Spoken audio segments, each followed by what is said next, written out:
Recording in progress.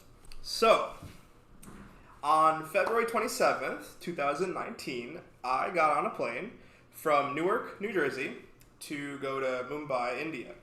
I was on my way to my cousin's wedding, and what I didn't know when I got on that plane was that India and Pakistan were having some tension.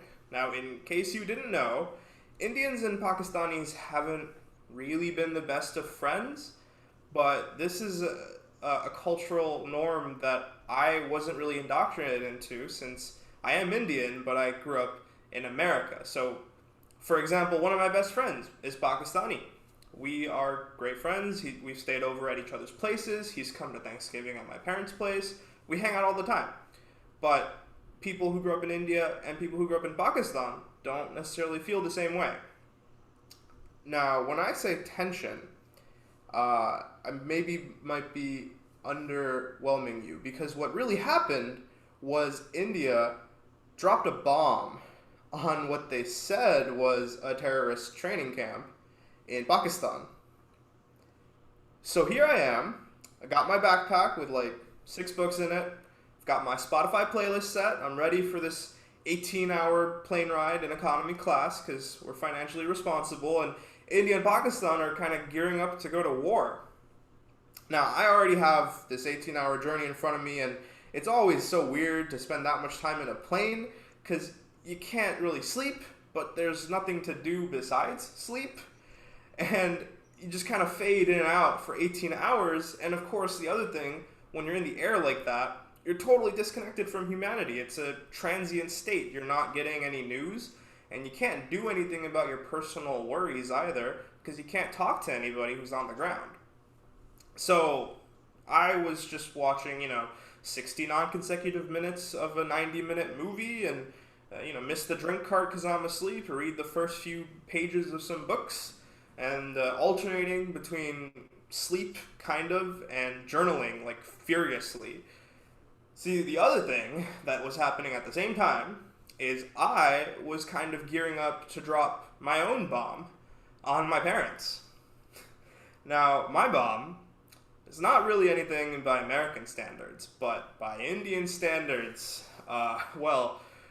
basically, my bomb was that I had a girlfriend. Like, a serious girlfriend. Like, a serious non-Indian girlfriend that I had dated in secret for 2 years. And in case it's not obvious, that's kind of a no-no in my family. Really, for most Indian kids. The expectation is usually that you're not going to date and you're going to marry someone who's Indian. So to recap, I'm in my economy seat for 18 hours, trying to psych myself up, really, to tell my parents, hey, I've got a girlfriend, please don't disown me. And also India and Pakistan are about to go to war or something. And at some point, between all that journaling and listening to my Spotify playlist, I guess I fell asleep.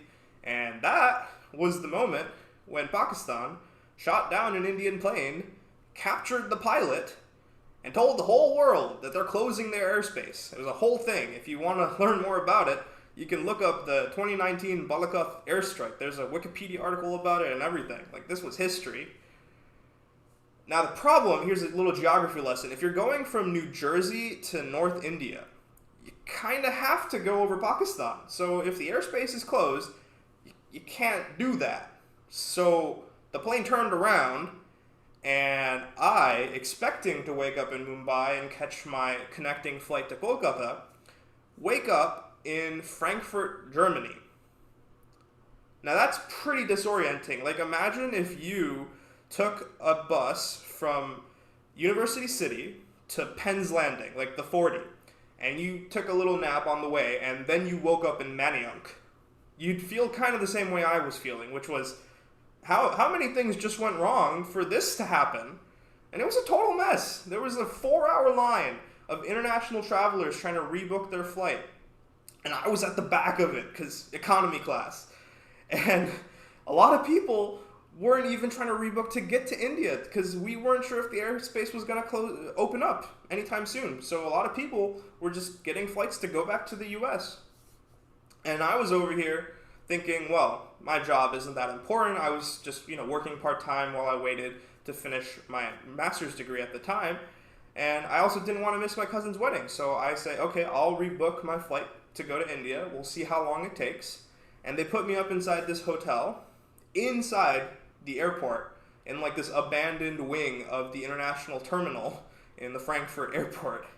And I had such a weird night. Like, I was in contact with my family because I had Wi-Fi, so I could talk to my parents and my girlfriend and my extended family, and it was a super nice hotel room too. But also, I was totally alone in a country I did not expect to be in overnight, and there was like nobody around because it was like the abandoned wing, and also there were no flights going out at that time. So I was just walking around this abandoned part of the airport and just ended up having a lot of time to think about my life and my relationships, and it really gave me a lot of time to think about how a la carte heritage and culture become when you grow up in a different country. Like this India-Pakistan tension that caused me to be in Frankfurt, I understand it logically, I still do, but it's like this situation that I'm just not a part of. It's just not something that I grew up with. And the same thing with this expectation around who I'm going to marry or date. Like, these are cultural norms that I was physically and culturally removed from. So that's what goes through my head when I'm stranded overnight in a foreign country. I don't know about you, but I was just walking around this airport in a daze, listening to my Spotify playlist, thinking about life, just waiting to get to India and drop my bomb. And honestly, everything worked out. India and Pakistan didn't blow each other up.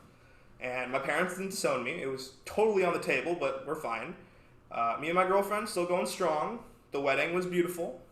But I think about when the pandemic's going to end, hopefully. Someday soon, hopefully. And I'm going to go back to India because I miss it. I have family there and everything. I'll probably do a better job of staying on top of current events before I get on to another transatlantic flight. I don't want a repeat of that situation, and I honestly might just fly to Europe first, just to avoid any other surprises. That's what I got for you. Thank you very much for listening. Back to you, Jen.